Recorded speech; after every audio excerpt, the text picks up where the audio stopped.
Boa noite, pessoal. Tudo bem com vocês? Hoje nós vamos gravar as aulas referentes ao capítulo 24 e 25 da apostila, que é sobre.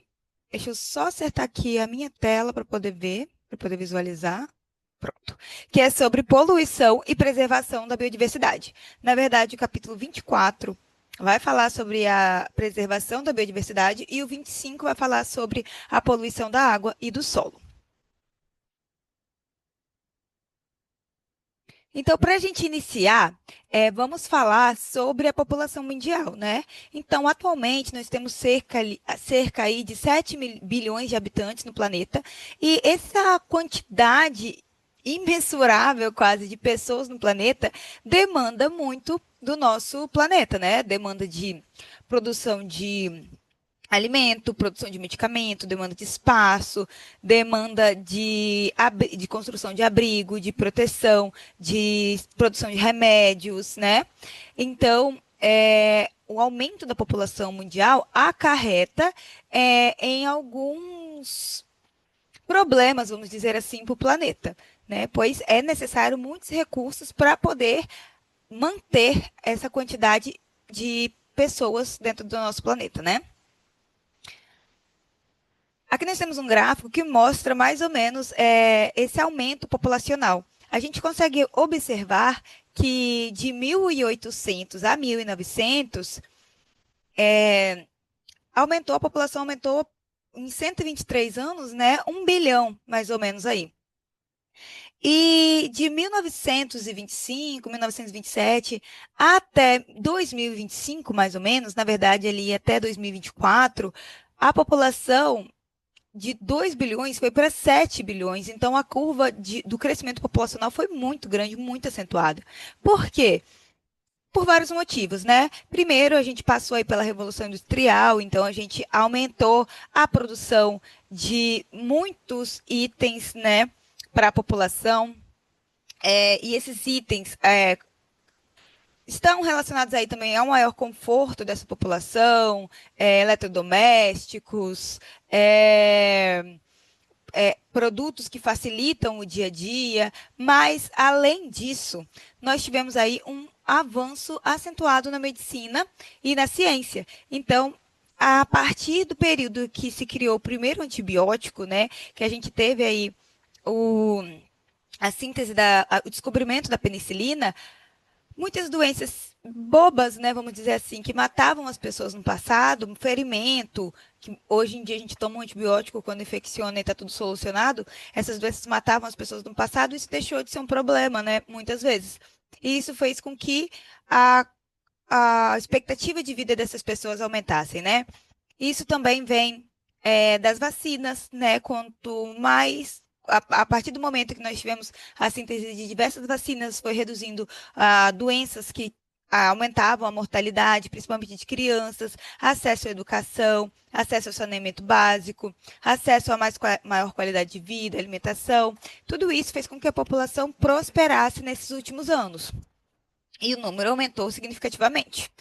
Ah, nós sabemos que a Terra ela tem uma certa capacidade para o aumento populacional, né? E a partir de um certo número, isso pode causar alguns problemas, onde nós vamos ter o aumento de epidemias, né, o aumento de doenças, a queda de recursos, né, os recursos podem se esgotar, podem faltar para toda a população. Nós vamos ter um problema em relação à qualidade da água, qualidade do ar, qualidade do solo, tudo isso por conta de que uma população muito grande demanda de muitos recursos. E falando sobre demandar muitos recursos, nós sabemos que a, o impacto do crescimento populacional está diretamente relacionado, né, à poluição da água, à poluição do solo, à poluição do ar. Então, vamos começar agora a adentrar nesses termos. Então, poluição é diferente de contaminação. A poluição é um termo, né, sobre a introdução de substâncias indesejadas, como produtos químicos, resíduos industriais, materiais plásticos, que prejudicam a qualidade da água e impactam os organismos aquáticos. Quando falamos, né, de poluição da água, mais especificamente. Já a contaminação, ela pode estar alterada ali por patógenos, uma bactéria, vírus, verme, que vão apresentar riscos à saúde humana, mas muitas vezes a contaminação ela nem é visível. Então, na poluição, a gente vê ali, a gente está falando aqui de poluição e contaminação da água, tá bom? Então, quando nós observamos ali uma água poluída, a gente observa dejetos, a gente observa ali o descarte de produtos químicos, materiais plásticos, mas quando a gente fala de contaminação, a gente está falando de algum parasita que pode fazer mal ao homem e que muitas vezes ele não é visível. Pode ser visível, uma água poluída provavelmente está contaminada, mas não necessariamente uma água que está contaminada está apresentando de forma visível uma poluição. Então, vamos falar aqui rapidamente sobre os tipos de poluição. Nós temos três tipos de poluição: a poluição da água, a poluição do ar e a poluição do solo. Ao longo da aula, nós vamos abordar esses termos, certo? Então, primeiramente, a poluição da água, fonte de poluição: esgoto doméstico, resíduo industrial, poluição por excesso de nutriente, que isso se dá geralmente quando descarta de esgoto industrial, esgoto doméstico direto numa fonte de água e aumenta ali o nível de nitrogênio, de fósforo, promove essa poluição. Os principais poluentes: micro-organismos patógenos que vão causar doenças na população, nutrientes provenientes da agricultura, que vêm ali de fertilizantes, e então esses fertilizantes ricos em fósforo, e nitrogênio acabam chegando no recurso hídrico e promovendo uma poluição nesses locais. Produtos químicos, resíduos orgânicos e inorgânicos. Quais os impactos da poluição da água? Isso aqui é um grande resumão, então você pode tirar um print e copiar isso no seu caderno, que vai te ajudar bastante. Mortalidade aquática, né, das espécies que vivem nesses ambientes, destruição de habitats, perda da biodiversidade e eutrofização. A eutrofização a gente vai falar sobre também, mas já abordando para ficar definido o termo, a eutrofização é quando nós temos a proliferação de micro-organismos de forma demasiada em um recurso hídrico por conta do aumento do nível de nutrientes. Solução e prevenção. Então, para solucionar, saneamento básico, práticas, boas práticas em relação ao meio ambiente, maior conscientização da população, descarte correto, tanto do esgoto doméstico quanto do esgoto industrial, correção de alguns problemas voltados para o descarte incorreto, tanto de fertilizantes quanto de resíduos plásticos em recursos hídricos. A poluição do ar agora. Quais são as fontes? As principais fontes, né, que lançam gases poluentes no ar são as emissões veiculares, com monóxido de carbono, dióxido de carbono, as emissões industriais, que a gente também tem aí a emissão de metano, dióxido de carbono, queima de combustíveis fósseis. Mais uma vez, a gente vê aí um aumento de gases que são intensificadores do efeito estufa, como esses que eu citei anteriormente. Além disso, nós temos outros gases que promovem a poluição do ar. Nós temos aí dióxido de enxofre, dióxido de nitrogênio, óxidos de nitrogênio, ozônio. Tudo isso acaba promovendo a poluição do ar, promovendo a precipitação de chuvas ácidas. E quais são os principais poluentes? Acabei falando junto com as fontes, né? Mas são dióxido de carbono, enxofre, partículas, óxidos de nitrogênio, os impactos relacionados a isso: mortalidade da fauna e flora, chuva ácida, que eu comentei anteriormente, e agravamento do efeito estufa. Em relação à poluição do solo, uso indiscriminado de agroquímicos, descarte inadequado de resíduos sólidos, mineração. Esses termos a gente vai abordar ao longo da aula, tá bom? Principais poluentes: metais pesados, como mercúrio, por exemplo, pesticidas, resíduos orgânicos. Principais impactos, né? A degradação do solo, perda da biodiversidade, contaminações dos lençóis freáticos. Então, só resumindo aqui, resumindo não, né? Só agora finalizando com alguns termos para a gente entrar especificamente nos tipos de poluição. A poluição da água ela ocorre por diversos tipos de poluentes e ela é classificada em 3 categorias: a poluição química, a poluição biológica e a poluição física. Dentro da poluição física, a gente ainda tem a poluição térmica e sedimentar. Tá bom? Então, a poluição da água, a poluição hídrica, ela é dividida em 3 categorias. Na poluição química, nós temos ali a matéria orgânica que é lançada em corpos d'água, tanto por esgoto doméstico, tanto por fertilizantes usados na agricultura. E aí a poluição química, ela vai, a partir desses nutrientes, servir de alimento para algas, cianobactérias, e aumentar ali a proliferação desses micro-organismos, causando ali turbidez na água, dificultando a penetração de luz dentro da água, o que dificulta a realização da fotossíntese por algas, né, que estão, né, mais em regiões mais profundas dentro desse ambiente aquático. A queda do oxigênio pode promover a morte de animais. Além disso, alguns desses micro-organismos, que geralmente são microalgas, que vão se proliferando, podem liberar toxinas, e aí você libera a toxina na água e pode provocar a morte dos animais nesse processo. E esse processo de lançamento de matéria orgânica no recurso hídrico, ele é conhecido como eutrofização. A poluição biológica, assim como na poluição química, resulta do lançamento de esgoto em corpos d'água. E aí esses poluentes vão se filtrar no solo, podendo contaminar águas superficiais e subterrâneas com micro-organismo patógeno. Então, aqui, na poluição biológica, a gente tem o mesmo tipo de poluidor, né? Mas aqui a gente tem o foco na produção, aqui a gente tem o foco como é que eu posso falar? Nas doenças que vão ser geradas por esses micro-organismos patógenos, né? Seja ele uma bactéria, um protozoário, um vírus, um verme. As doenças causadas por poluição de recursos hídricos são extremamente relevantes no quesito de entender um pouco mais sobre os problemas voltados para a poluição. Então, a falta de saneamento básico, principalmente que ocorre, né, principalmente em regiões mais pobres, leva à proliferação dentro da população de diversas doenças, verminoses, a protozooses, como por exemplo, giardíase, né, amebíase, doenças virais, doenças bacterianas, como a cólera, por exemplo. Então, a poluição do recurso hídrico, e muitas vezes nessas regiões é o mesmo recurso que a população utiliza para lavar roupa, para cozinhar alimentos, para tomar, acaba aumentando o número de doenças nesses locais. Então, a poluição da água e a falta de saneamento básico está intimamente relacionado ao aumento de doenças nesses locais onde a gente tem ali uma deficiência no tratamento da água, no tratamento de esgoto, por exemplo. Agora, a poluição química, como eu falei, ela é dividida em 2 tópicos, né? A poluição térmica e a poluição sedimentar.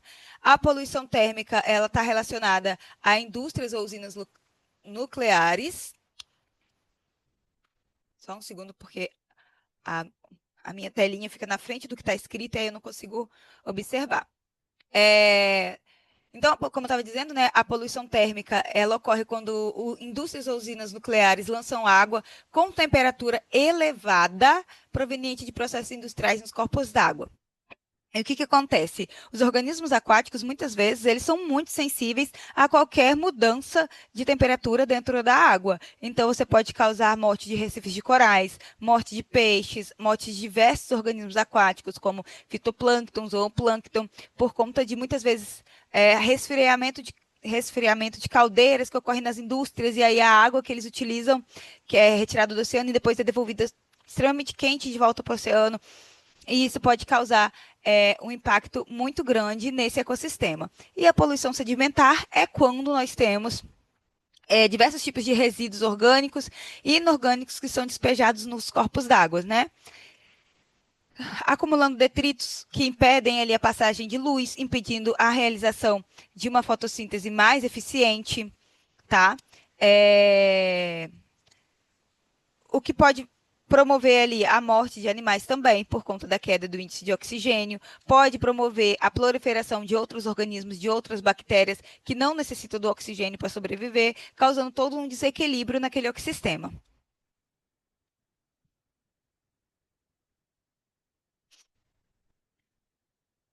Então, quais são os principais impactos ambientais? Os impactos ambientais, eles podem ser causados pelo homem ou não. Vamos dizer aqui, vamos pegar um exemplo que não tenha o homem aqui na nossa biosfera, né, no nosso planeta.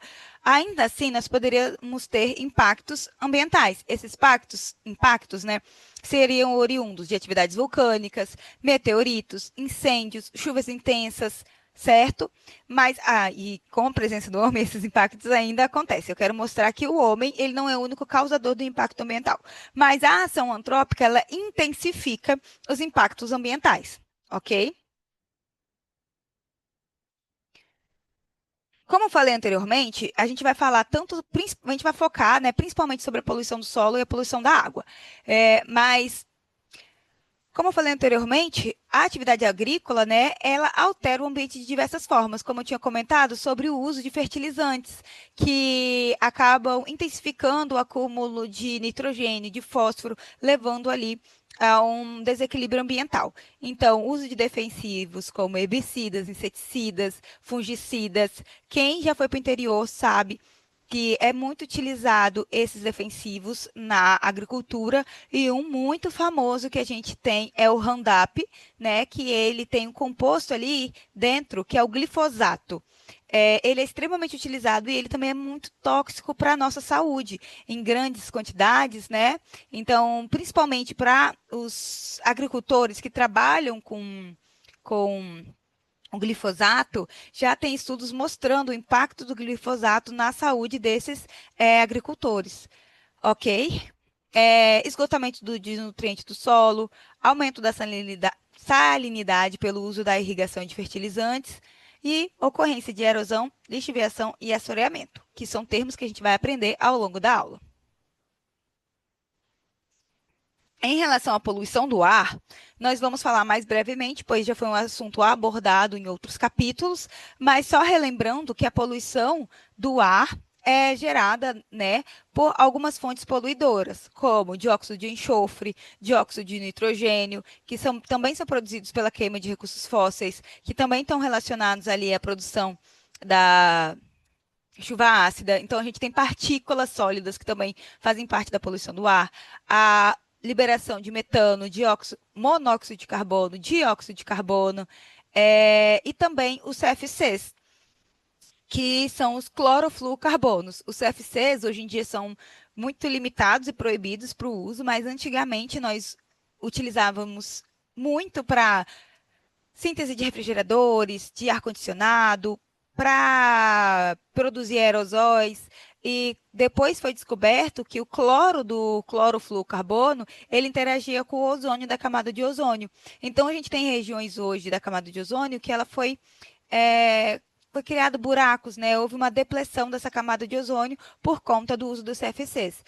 Se eu não me engano, mais ou menos nos anos 90, no protocolo, quando foi criado o protocolo de Montreal, foi proibido o uso dos CFCs e hoje os aerosóis que a gente utiliza não tem mais esse composto na sua composição, tá?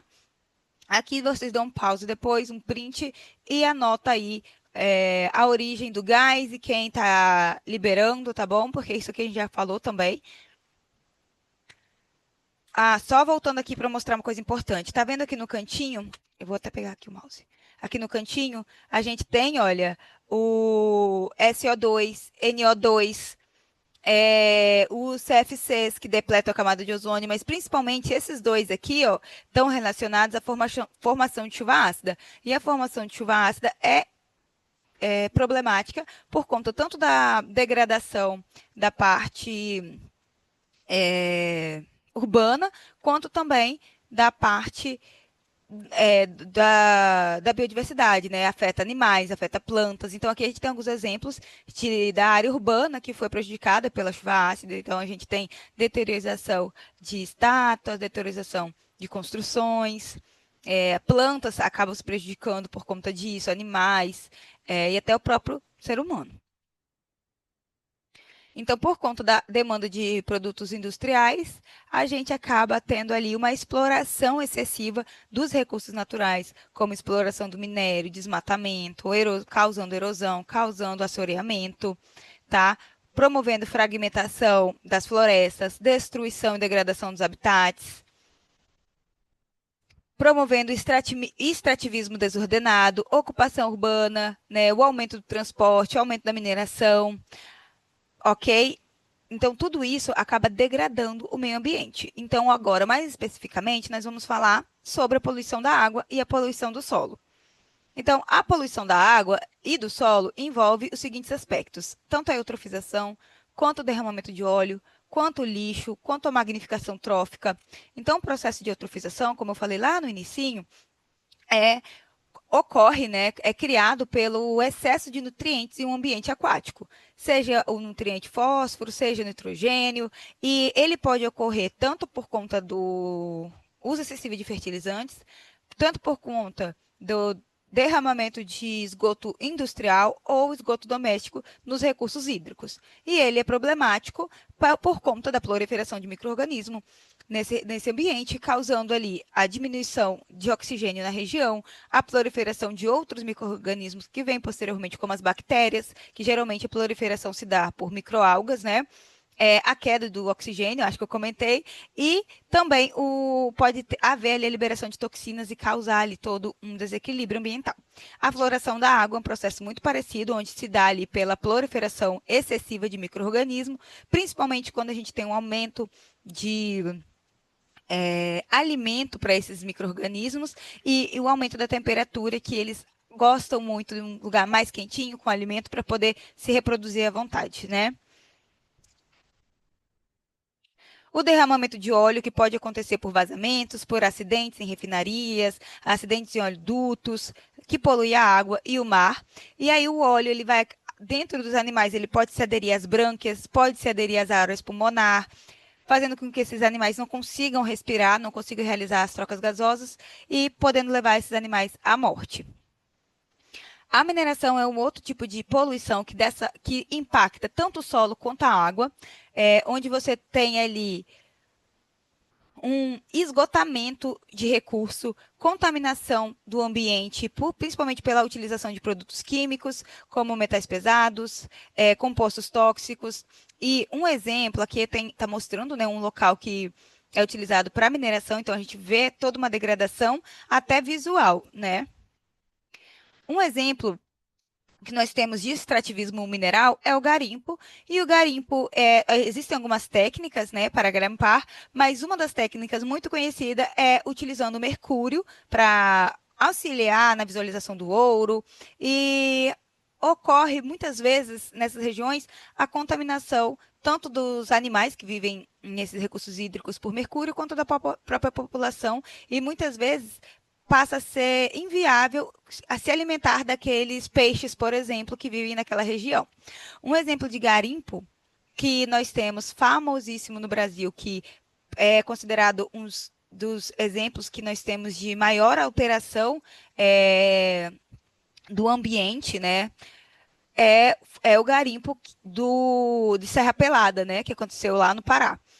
Quando a Serra Pelada, quando descobriram o ouro em Serra Pelada, ocorreu uma migração de pessoas para aquela região para conseguir ouro, né, para conseguir mudar de vida. E muitas vezes eram pessoas mais humildes que estavam tentando buscar uma saída, né, para mudar de vida rápida. Então, iam muitas pessoas para aquela região e acabou virando uma região sem lei, né, onde as pessoas elas não tinham nenhum tipo de proteção para o trabalho, elas morriam muito por conta da exposição que elas eram expostas, né? Então subiam em escadas muito altas, sem nenhum equipamento de proteção. Muitas acabavam morrendo por conta da malária, porque adentravam em regiões de mata e onde tem o mosquito transmissor da malária, então muitos acabavam morrendo por conta da malária. Muitas acabavam morrendo por conta da violência e a região foi extremamente contaminada, principalmente pelo mercúrio, e hoje em dia é uma região que foi tão devastada, mas tão devastada pelo homem, que eles iam cavando essa região e chegou no lençol freático. E enquanto estavam retirando o ouro, a água do lençol freático era bombeada. Mas depois que houve essa proibição, essa região virou como se fosse um lago gigantesco, onde não se pode utilizar água e nem se comer animais, caso tenha algum animal ali, né, por conta da poluição. É um ambiente completamente poluído. A gente acabou falando, né, do óleo, do petróleo nos slides passados, né? E aqui estão alguns exemplos de impactos ambientais que causam ali poluição, principalmente no ar e no solo, tá? Aqui a gente tem alguns exemplos de erosão, lixiviação, assoreamento.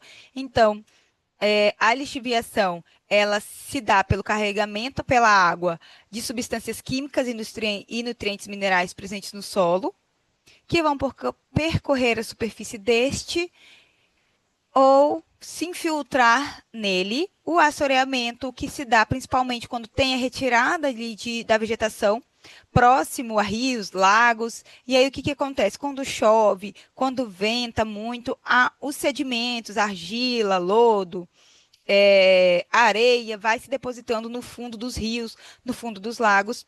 E eles vão perdendo ali a profundidade e também vai diminuindo a correnteza. E muitos animais acabam morrendo por conta que eles perdem ali o seu ambiente e animais que vivem em regiões mais profundas perdem essa profundidade também para acabar vivendo nesse local. O lixo e resíduos polui a água, chega ao lençol freático, polui o solo, e a poluição se dá pelo acúmulo de matéria orgânica que, quando decomposta, vira ali, né, o chorume, que é aquele caldo cheio de resíduo orgânico, que pode estar contaminado, que na verdade, na maior parte das vezes está contaminado, está rico ali em bactérias, em fungos, em protozoários, que podem causar malefícios à saúde humana. Além disso, além desses contaminantes, pode carregar, né, o chorume pode carregar metais pesados, que vai comprometer a qualidade do solo, da água, desses ecossistemas. Um outro problema que nós temos também é o lixo hospitalar, que pode acabar transmitindo doenças para as pessoas que trabalham, principalmente na retirada, né, desses materiais e pessoas que vão, principalmente depois, nesses lixões, nesses depósitos, para tentar retirar algum material para vender e conseguir algum recurso, né?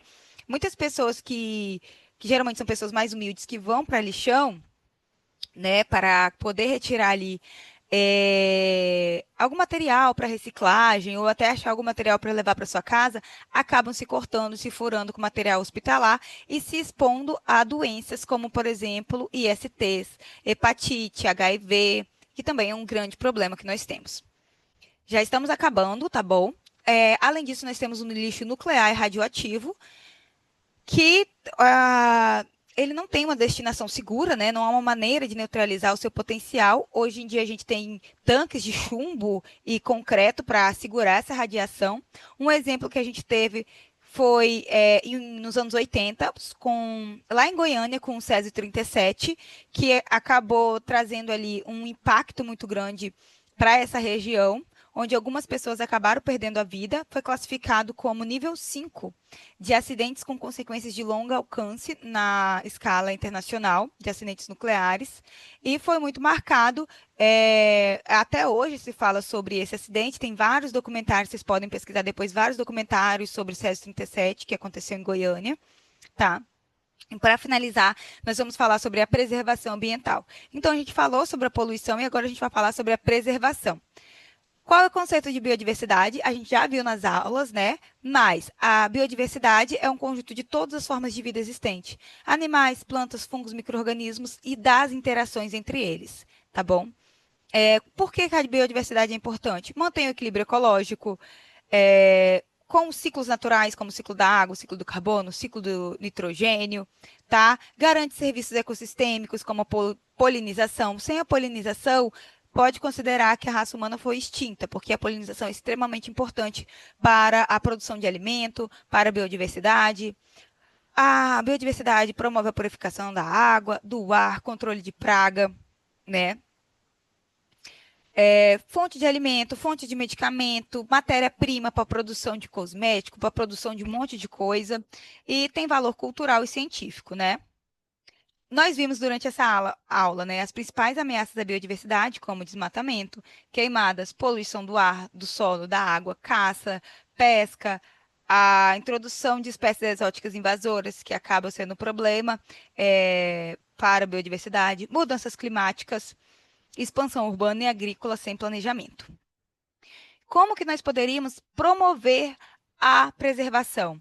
Estratégias de preservação. Então, criar unidades de preservação permanente, criar unidades de conservação, como parques, reservas, proteção ambiental, reflorestamento, recuperação de áreas degradadas, uso sustentável de recursos naturais, educação ambiental, maior conscientização da população, criação de leis rígidas e fiscalização e políticas públicas ambiental, como alguns exemplos, Código Florestal e Lei da Mata Atlântica, fiscalização e combate ao tráfico de animais e exploração ilegal.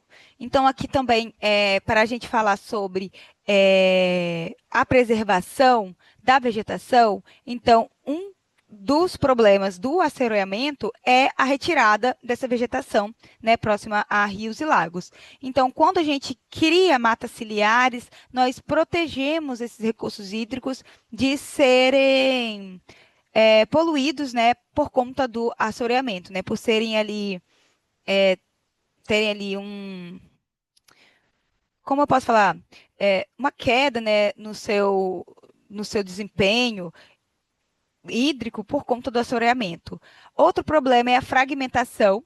Então, quando realiza desmatamento, quando o desmatamento é realizado, muitas vezes você cria fragmentos, não tem uma imagem aqui para mostrar, mas vamos olhar essa daqui. Vamos imaginar que não tem esse corredor.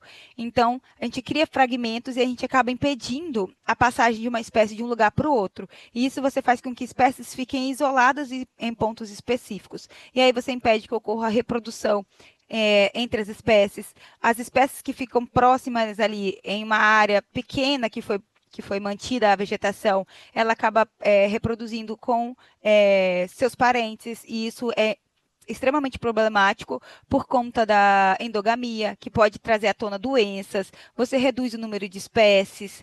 Então, uma forma de evitar isso, né, que vem do desmatamento, é a criação de corredores ecológicos, que você cria ali um caminho entre esses dois fragmentos de mata e você promove que as espécies elas consigam passar e se encontrar. E você não isola elas. Esse isolamento poderia levar essas espécies à extinção. Por exemplo, você promove um contato entre elas, que você vai manter essas espécies em reprodução, se desenvolvendo. Esses corredores ecológicos, além disso, áreas que liguem eles e que impeçam que esses animais, ou diminua pelo menos, atravessem regiões com um grande fluxo de carro, que hoje em dia a gente sabe que há um grande número de mortes de animais silvestres por conta de atropelamento, que eles acabam tentando atravessar de um lado para o outro e acabam sendo atropelados. Quando você cria esses corredores, você promove com que os animais atravessem por ali de uma forma mais protegida, tá? Então, a aula de hoje foi essa. Aqui eu vou deixar essa imagem para você printar as principais estratégias de preservação. Espero que vocês tenham gostado e até a próxima aula. Tchau!